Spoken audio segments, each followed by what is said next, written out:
Okay, so get this. Back in 2017, Google revealed something totally wild called AutoML. This was an automated machine learning system that could literally create an artificial intelligence solution all by itself without a single human engineer lifting a finger. It's a pretty startling fact, right?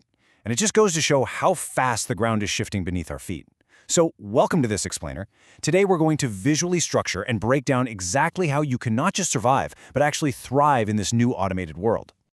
To guide us through this, we're going to be diving into a brilliant book, Artificial Intelligence by Example, by Dennis Rothman.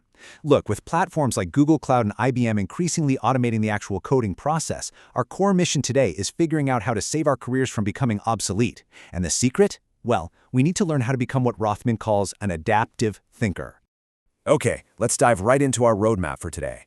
We'll start off by unpacking the adaptive thinker, then move into the three-dimensional method, tackle the Markov decision process, explore what it means to be thinking like a machine, and then wrap the whole thing up with the future of AI.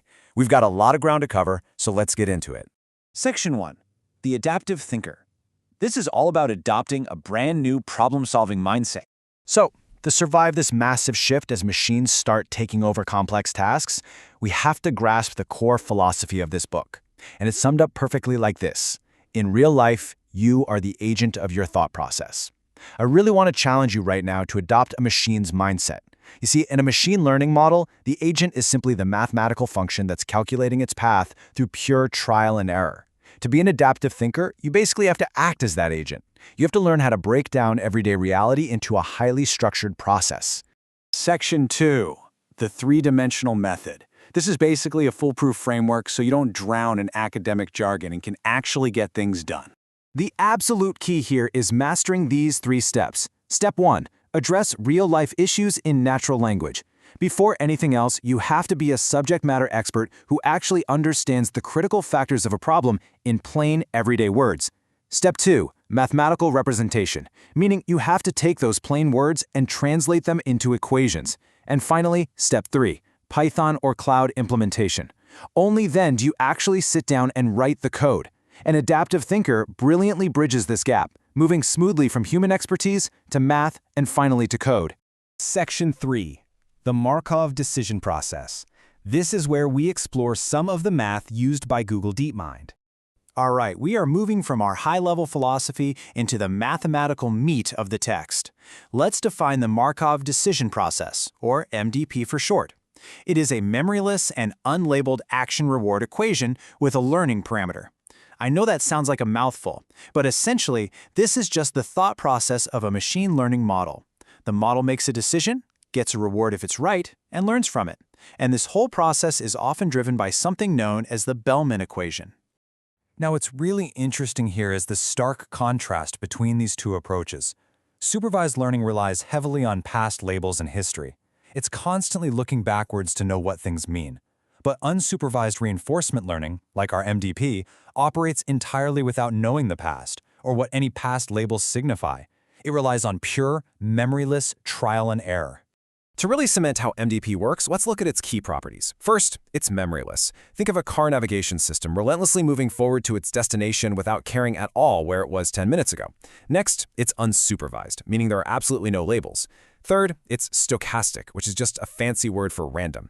Rothman uses a fantastic analogy here of a coin toss. The agent literally makes a random choice and then just measures the outcome. And finally, it's a Markov chain, meaning it moves from state to state randomly with zero history. At the absolute heart of all this is the Bellman equation, and specifically its gamma parameter. Gamma represents the very real cost, or you could say the pain, of trial and error. Rothman explains this with a super accessible analogy. Imagine you're studying for a brutal exam. You don't know the final outcome, and you maybe only have an 80% chance of passing. That 0.8 probability? That represents the risk of wasted time and energy, and that's exactly what makes this equation so unbelievably realistic for real-world applications.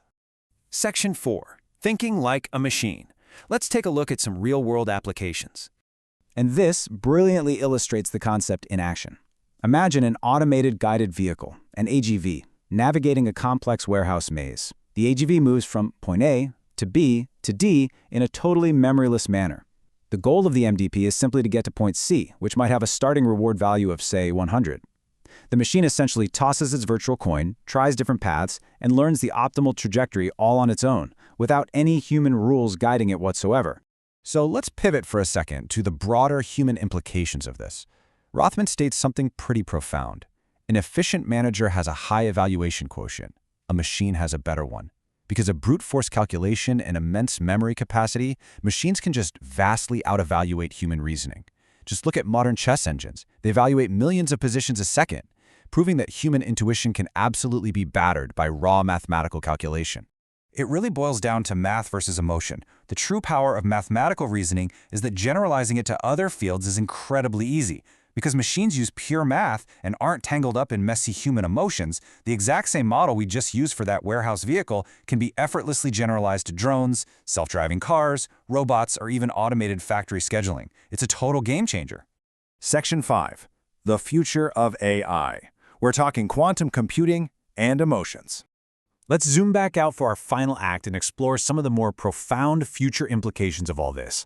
As AI evolves, researchers are trying to fix the emotional intelligence deficiencies of current chatbots, which brings us to Conceptual Representation Learning, or CRL. CRL introduces concepts by combining images and words. So instead of just parsing text, the AI learns a much higher dimension of communication. The ultimate goal here is to close the gap between humans and machines by resolving all those tricky interpretation and mistranslation problems. Now, to put that into perspective, imagine a 3D principal component analysis, or PCA, that visually maps out words and concepts. The text details how a future quantum computer could potentially encode a personalized state of mind into a 3D dataset just like that. Instead of a generic dictionary, it becomes a literal mind dataset built on personal data. This would allow machines to finally mimic emotional intelligence and understand context at a deeply, deeply human level. It's wild to think about. Which leaves us with a final, provocative question. Are we actually ready for a world where machines not only calculate way better than us, but begin to mimic our emotional intelligence through quantum AI? Becoming an adaptive thinker is basically taking a leap of faith into that exact future. Thank you so much for joining me for this explainer. Keep learning, keep adapting, and I will see you next time.